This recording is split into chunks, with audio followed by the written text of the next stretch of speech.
네, 다음은 원아이디님 증권통으로 올려주셨는데 소비 쪽으로 한번 가볼까요? 저 유통주 신세계 인터내셔널 한번 봐드리겠습니다. 매수가가 20만 원대이신 것 같은데 20만 8,300원에 들어가셨고 비중 15% 들고 있습니다. 오늘 이 종목도 조금 빠졌어요. 닷새 만에 반락이 나오면서 20만 원 선을 딱 방어를 하면서 네, 마감이 기록이 됐는데 위쪽에 뭐 또 신고가 라인을 보면 아직까지도 한참 또 수익에 목마른 종목이 되지 않을까 싶습니다. 지문성 과장님, 소비자들이 좀 슬슬 지갑을 열기 시작하는 것 같아요. 그러면서 이제 신세계 인터도 바닥이 나왔나라는 확신을 조금 가지고 매수하신 게 아닌가 싶은데 가격대가 거의 오늘 종가 수준 엇비슷한 구간이어가지고 지금 시장 수익률 비교해서 이 종목 잡아가지고 괜찮게 매매할 수 있을까요? 네, 저는 일단 그 보유 의견 드리도록 하겠고요. 일단 1분기 실적은 당연히 이제 안 나올 수밖에 없었던 상태였어요. 그러니까 지금 뭐 신세계 인터내셔널 같은 경우가 사실 이제 작년부터 좀 드라마틱하게 좀 성장을 했었던 회사죠. 뭐 여러 그 화장품 브랜드도 있고 그리고 이제 라이프 스타일 부분 같은 경우도 생각했었던 것보다 굉장히 좀 성공적으로 이제 런칭이 이제 되다 보니까 주가 이제 상황이 일반적인 화장품 주가보다 더 잘 갔었어요. 왜 그러냐면 일단 모 회사인 신세계 백화점에서 신세계에서 이제 좀 그 표현을 쓰자면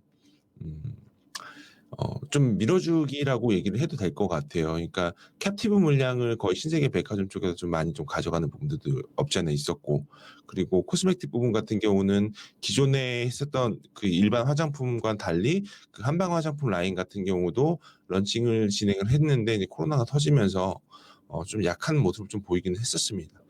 그런데 이제 결과적으로 말씀을 드리면요.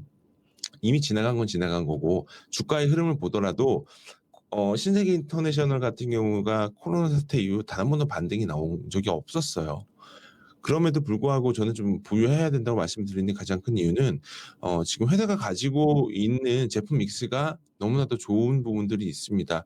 국내나 그 해외 쪽 그리고 특히나 이제 면세 같은 경우는 결국은 이 폭발적 수요가 잠재적으로 좀 눌렸었던 부분들이라고 저는 생각을 하고 있거든요. 그렇기 때문에 조금 일시적인 어떤 조정이 내지는 2분기, 3분기 초반까지는 실적이 좀 꺾일 수도 있는데 이런 부분들은 우리가 흔히들 이제 얘기하고 있는 뭐 호텔신라라든가 파라다이스처럼 신세계 인터내셔널 역시도 본업의 어떤 비즈니스 모델이 탄탄하기 때문에 저는 지금 주가에서 조금 더 하락을 하면 추가 매수를 해보시는 게 좀 맞지 않나라는 생각을 하고 있고 2분기부터 제가 알기로는 중국 쪽에 이제 이 신세계 인터내셔널이 그 화장품 라인업 중에 한방 라인의 연작이라는 브랜드가 있는데 중국 쪽도 이제 좀 오픈을 하려고 하는 것 같아요. 그렇기 때문에 지금 구간에서는 주가도 좀 부담이 없기 때문에 좀 모아가기 좀 적합한 주식이지 않을까라는 생각을 하고 있습니다.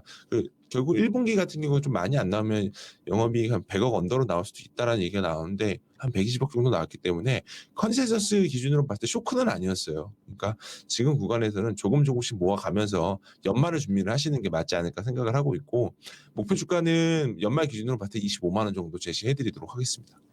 네, 비중확대 의견까지 나왔으니까요. 좀 자신감 가지고 네, 25만 원을 목표치로 두고 네, 수익을 좀 키워내는 선에서 매매 한번 진행해 보시죠. 네, 원아이디님의 신세계 인터 봐드렸네요.